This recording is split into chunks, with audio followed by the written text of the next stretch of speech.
경제 43번째 디딤 영상을 시작하겠습니다. 저번 시간에 이어서 외환시장의 수요 곡선과 공급 곡선에 대해서 살펴보는 시간을 갖도록 할게요. 자, 외화의 수요 곡선은 이렇게 음의 관계가 성립한다는 얘기 했었죠? 그 다음에 외화의 공급 곡선은 양의 관계, 정의 관계가 성립한다는 얘기를 했습니다. 그래서 외화의 가격과 외화의 수요량, 외화의 가격이라는 게 뭘 의미할까요? 그쵸, 바로 뭘 얘기할까요? 환율을 얘기하는 거죠. 환율. 세로 축에 나타난다고 그랬죠. 외화의 가격 환율과 외화의 수요량, 다시 말하면 거래액 또는 거래량, 외화의 거래량을 얘기하는 거죠. 자, 부의 관계, 마이너스 관계가 성립합니다. 이거를 다른 표현으로는 아까 뭐라고 그랬죠? 역의 관계, 뭐 이런 표현을 하죠. 또는 음의 관계, 뭐 이런 표현을 합니다. 그다음 환율이 상승하면 어떻게 해요? 외화의 수요량은 감소한다. 역의 관계니까. 환율이 하락하면 외화의 수요량은 증가하고, 외화의 가격, 다시 말하면 환율과 외화의 공급량 간에는, 그쵸? 정의 관계 또는 양의 관계 또는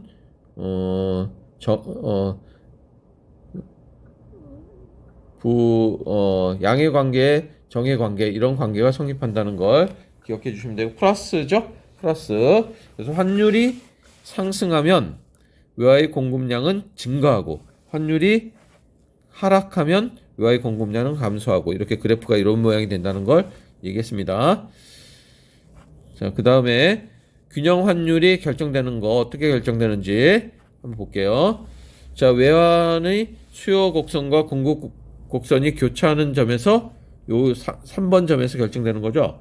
3번 점에서 결정되는데, 자, 1번 보면은 외화 공급량과 수요량 봤을 때 공급량이 많죠.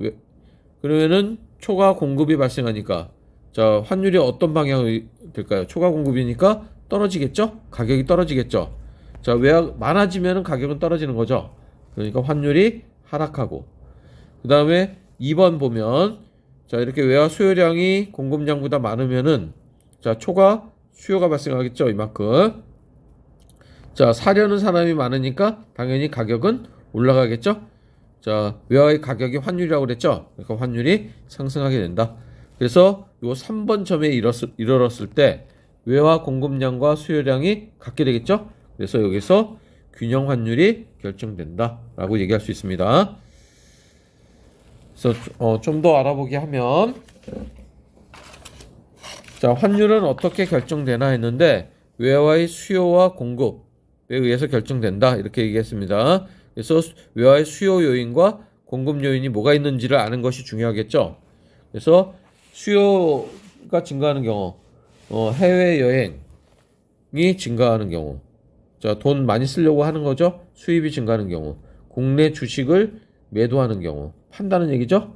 자, 팔면은 뭘로 바꿔야 돼요? 그렇죠. 바로 달러로 바꿔야 되겠죠. 외화로 바꿔야 되니까, 자, 이것도 외화의 수요 증가 요인이라고 볼 수 있습니다. 그다음 외국 기술이나 문화 상품의 수입 대가로 로열티를 지급해야 되는 경우, 자, 그다음에 외화 부족으로 외국 돈을 빌리고 지급하는 이자, 이런 것들은 다 외화의 수요 증가 요인이라고 볼 수 있고, 이렇게 되면은 달러 가치가 상승하겠죠. 외화를 살려는 사람이 많아지는 거니까 원화 가치가 하락해서 역시 환율이 상승하게 된다. 이렇게 얘기할 수 있습니다. 이거 좀 이따 나오는 그래프로 그리면은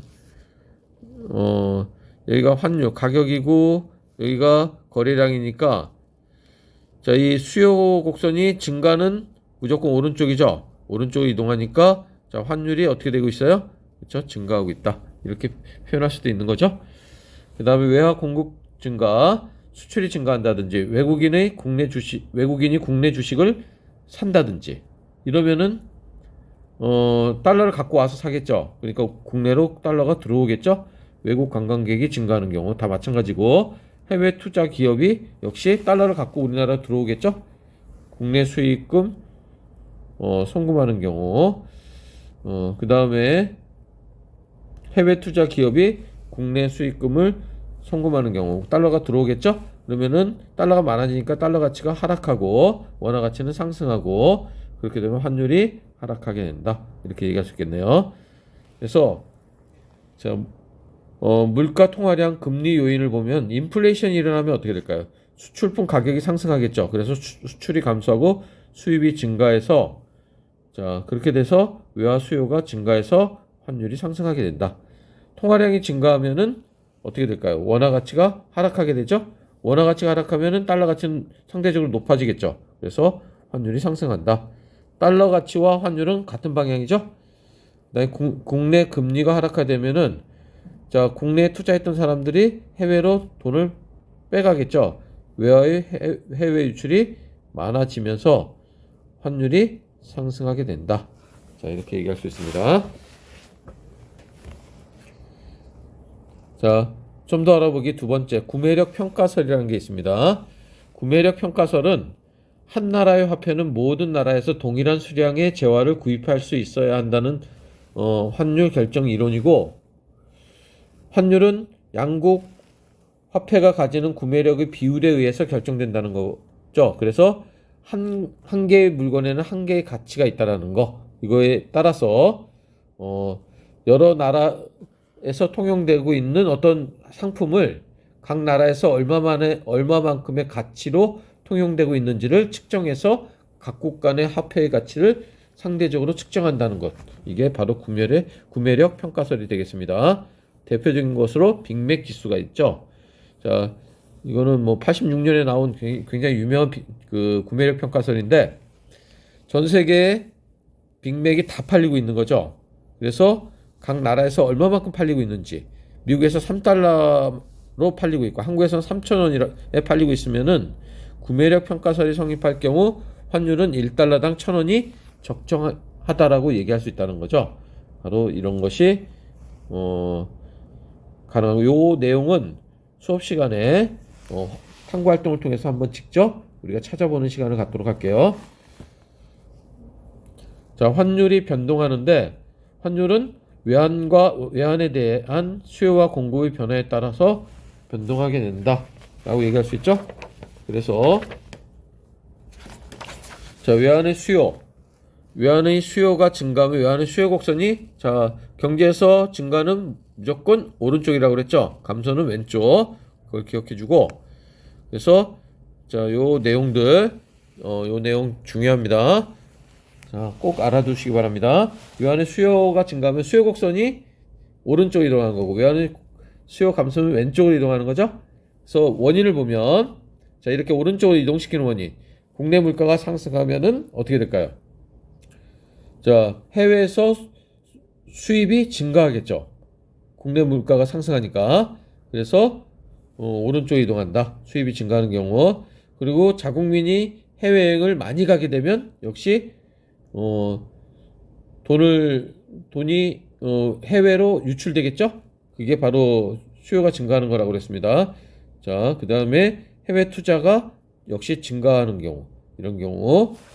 자, 그 다음에 이렇게 되면 어떻게 될까요? 자, 여기에서 결정되던 환율이 여기에서 결정되겠죠. 이만큼 환율이 올라가는 거죠.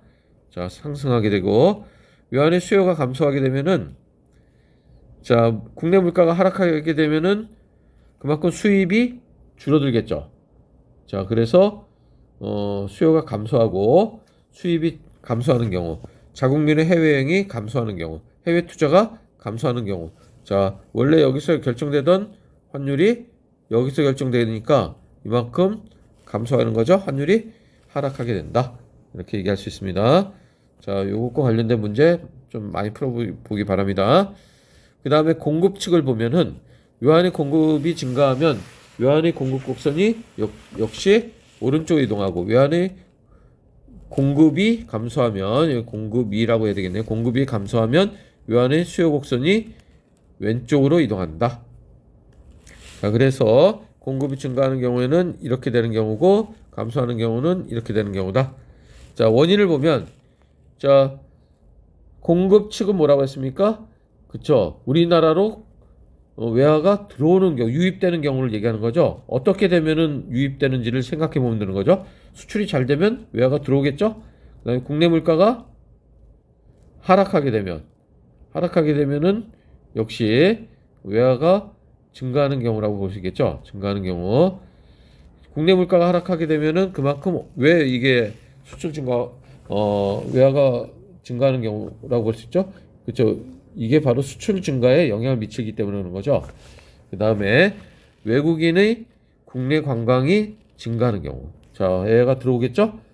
자, 우리가 또 외국에서 돈을 빌리는 경우, 차관을 도입하는 경우에도 증가하고, 외국인이 우리나라에 국내 투자를 늘리는 경우도 증가하겠죠. 자, 그렇게 되면은 역시 어떻게 될까요? 환율이 여기서 결정되던 게 여기서 결정되게 되겠죠? 그래서 환율이 떨어진다. 자, 하락한다. 이렇게 쓰면 되겠습니다. 환율 하락 이렇게 되고, 그 다음에 자,